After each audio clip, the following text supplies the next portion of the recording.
नमस्कार, आप देख रहे हैं सबकी नजर। मैं हूं सस पांडे। आज सबकी नजर की टीम पहुंची प्राथमिक स्वास्थ्य केंद्र मुरा बादशाहपुर, जहां पर हमारे बीच में CS Pandey ji, doctor CS Pandey ji मौजूद है। बातचीत करने के लिए बात करते हैं। प्लेटलेट बहुत डाउन हो रहा है, मौसम चेंज हुआ है, ऐसे में क्या सावधानियां बरतनी चाहिए डॉक्टर साहब? धन्यवाद। देखिए, प्लेटलेट डाउन होना एक किसी भी बीमारी का लक्षण हो सकता है। जो प्लेटलेट डाउन होता है ज़्यादातर इस मौसम में, यानी बरसात के मौसम में ज़्यादातर इसमें देखा जाता है कि लोग बीमार पड़ रहे हैं, प्लेटलेट डाउन हो रहा है, टोटल काउंट डाउन हो रहा है। इसके अलावा बहुत सारे इन्फेक्शियस डिजीजेस फैल रही हैं। सारी चीज़ें डिपेंड करती हैं इस बात पे कि ये मौसम ही बीमारियों का मौसम है। हम लोग जो संचारी रोग का मौसम चलाते हैं, संचारी रोग मानते हैं कि पिछले 3 महीनों में जो बरसात का दिन रहता है उस समय संचारी रोग बहुत ज्यादा बढ़ जाते हैं, और इन्हीं रोगों का बहुत महत्व रहता है इस चीज में कि प्लेटलेट हमारा डाउन हो रहा है। इसके अलावा प्लेटलेट डाउन होना ये पूरे साल की समस्या है, पूरे वर्ष की समस्या है, और ये बहुत अच्छा इंडिकेटर है, बहुत अच्छा एक संकेतक है कि हमारा जो पेशेंट है वो किस लेवल पे गंभीर है, कितना गंभीर है, और उसको किस लेवल की दवाओं की आवश्यकता है। जो इस समय का प्लेटलेट डाउन हो रहा है वो मेनली संचारी रोग हैं, जो हमारे जैसे डेंगू सबसे कॉमन है, जिसे सब हर कोई जानता है। इसके अलावा टाइफाइड में भी प्लेटलेट डाउन होता है, हमारा चिकनगुनिया है, और तो तमाम सारे वायरल फीवर हैं जिसमें प्लेटलेट काफी ज्यादा हद तक डाउन होता है। प्लेटलेट डाउन होना एक ऐसी समस्या है जिसका हमें समय रहते निदान करना आवश्यक है, और जिसकी मॉनिटरिंग बहुत आवश्यक है, क्योंकि एक लेवल से नीचे अगर प्लेटलेट डाउन हो जाता है तो उसमें कई बार प्लेटलेट ट्रांसफ्यूज करने की जरूरत पड़ती है, क्योंकि बिना प्लेटलेट ट्रांसफ्यूज किए, बिना प्लेटलेट चढ़ाए पेशेंट के जान की रिस्क बनी रहती है।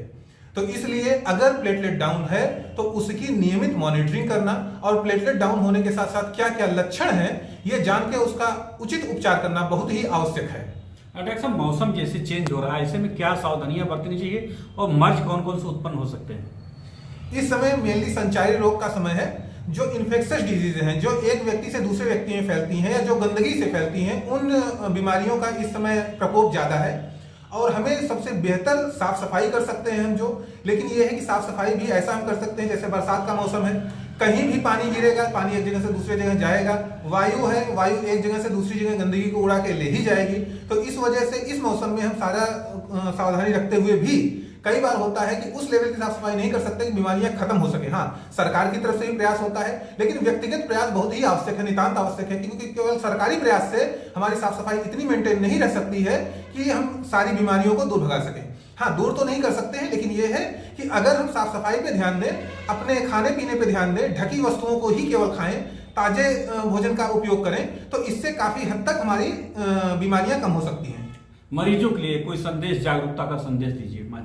निश्चित रूप से मरीजों के लिए ही हमारे समाज में जितने लोग हैं सभी इन बीमारियों से ग्रसित होते हैं। बस ये है कि कुछ लोग जिनकी साफ सफाई ज्यादा अच्छी है, जिनकी इम्यूनिटी पावर ज्यादा अच्छी है, उनमें बीमारियां नहीं पनप पाती, और कुछ में बीमारियां पनप पाती हैं, कुछ में ज्यादा गंभीर हो जाती हैं। साफ सफाई या फिर जिन चीजों का जिन चीजों से ये बीमारियां होती हैं वो चीजें अपने आसपास वातावरण में न फैलने दें। सरकार भी ऐसा प्रयास करती है।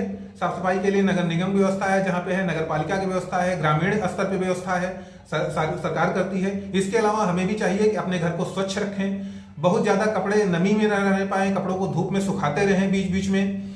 जो हमारा खाने का सामान है वो ढक के रखें, सुबह का खाना शाम को ना खाएं। पानी हमेशा साफ पीना चाहिए, जो पानी का स्रोत हो वो बहुत ही साफ होना चाहिए। कई बार होता है कि हम कुएं से पानी निकाल के पीते हैं, कुएं से पानी निकाल कर पीते हैं तो कुएं का पानी शोधन करने के बाद ही पीना चाहिए। फिल्टर का पानी पी सकते हैं। तो इन सब चीजों को, या हमारा पानी कहीं से आ रहा है तो ये देखें कि हमारी पाइपलाइन सिक्योर हो, उसमें कहीं कोई गंदगी ना आने पाए। इन चीजों का ध्यान रख के हम काफी हद तक अपनी बीमारियों से सुरक्षित हो सकते हैं।